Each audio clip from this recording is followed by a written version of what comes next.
On one contract, I was making solid money. On another contract, doing the exact same job, my pay basically doubled. I had the same skills, same kind of piano bar, but the cruise line was completely different. You've probably assumed that cruise ship pay is basically the same on every cruise line, on every contract. That one line pays roughly what another one does, so it's not really something you weigh in when you're choosing where to apply. I thought the same thing too until I worked on cruise lines where I was allowed to be tipped and on other cruise lines where that was not allowed at all. The difference in the total amount I was taking home was huge, especially because tips were given to me in cash. And as you probably know, I've done 8 contracts over 3 cruise lines, so I'm not just talking about stuff I've heard about, but things I have really experienced. So in this video, I'm going to break down which cruise lines actually allow tips versus the ones that don't. And I'm also going to explain why it matters so much to think about this before you apply. And even if a ship contract is not really your goal, this same idea that where you play actually changes what you take home applies just as much to land gigs or other paid music work. Before we get into it, if you're thinking that you'd love to hear about whether working on cruise ships might be the right path for you, feel free to grab the free self-check guide down below, which I made specifically for you to figure out if this path would even suit you. So let's get into it straight away. What are the cruise lines that allow you to get tips and what are the ones that don't? So first of all, if a guest tips you discreetly in a moment when you're playing in your sets, you're officially not supposed to keep it, but if nobody sees it, I would definitely accept it. And I have done so myself on the cruise lines where I was not really allowed to have tips. What I mean when I say that on some cruise lines you're allowed to have tips and some others you are not, I mean that you're allowed to put a tip jar on the piano or just in front of you as you're playing music. And so this is basically welcoming the guest to tip you. From my own experience and from what I know about the industry, it's usually the American cruise lines that will allow you to have tips.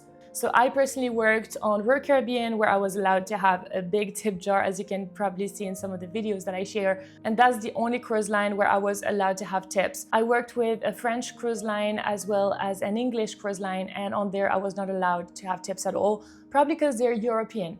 I'm not so sure about the reason why, probably because in America the tipping culture is very different than it is in Europe, and it's very normal in the US to tip pretty much everyone who's working. So pretty much any American cruise lines will allow you to have tips, and most other cruise lines will not allow you to have this. Now you might be wondering how much of a real difference does it make to your take-home pay, and I can tell you that made a huge difference. So when I was sailing on the European ships, I was just getting my pay every single month from the agency, and that was happening here and there that a guest was giving me a note of like between £5 to sometimes 30 or 50 pounds, but that was very rare. And because it's not in the culture and also there's no tip jar in front of you, people just don't really do it. So when I was working on the American cruise lines, my take-home pay was basically what was on my salary,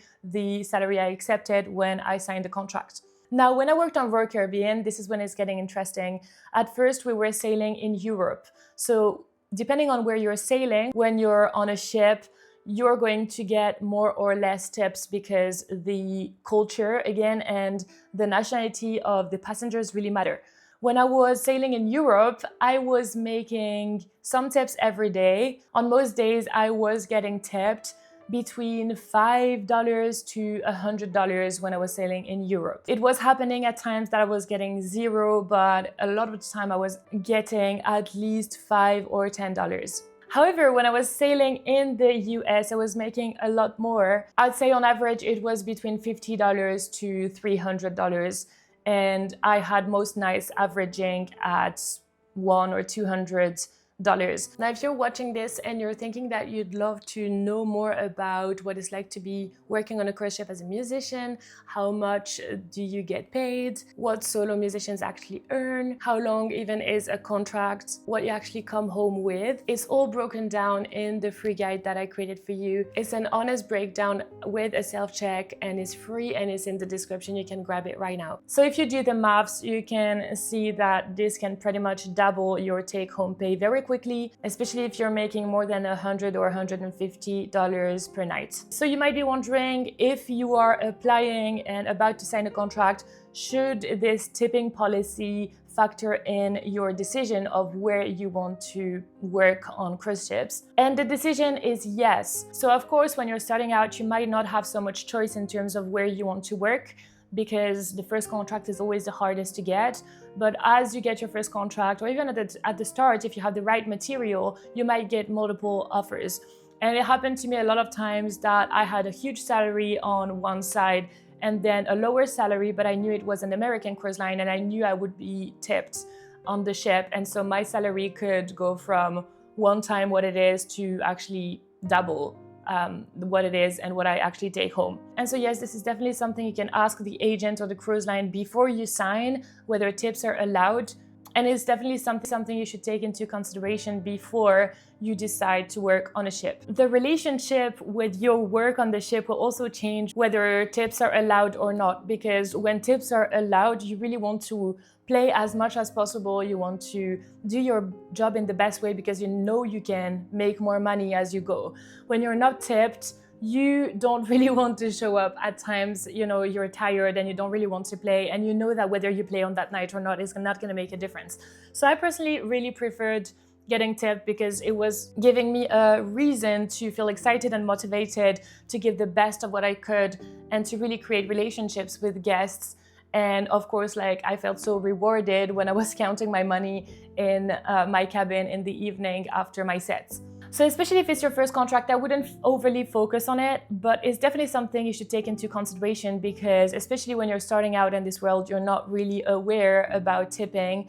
But because cruise lines are international, because there are so many guests from all countries that can come on the ship, and because the cruise lines themselves sometimes come from different places in the world, then the policies can change and it can really have a strong impact on your salary. And by the way, it's not only on your take-home pay that it has an impact, it's also the vibe is very different whether you're on an American ship or a French or English ship, for example. Now, if you'd like to know more about what it's like to work on a cruise ship as a musician, to know if it's right for you, to know what actually happens once you're on there, and to have all the information about what it is and also about how to prepare to get there, I'd really recommend you to check out the course, How to Become a Cruise Ship Musician. There's so much about this world, about how it works, about how it is to live on board, about whether it's actually for you or not, and about how to apply the best way, whether to go directly with cruise lines or with agencies so that you can get the best contract. I've put all my knowledge and a step-by-step process in this course, and if you are interested, the link is down below. Go and have a look, and do not hesitate to reach out if you have any questions. So this is a thing that I really wish I knew when I started, is that tipping policy really matters so much.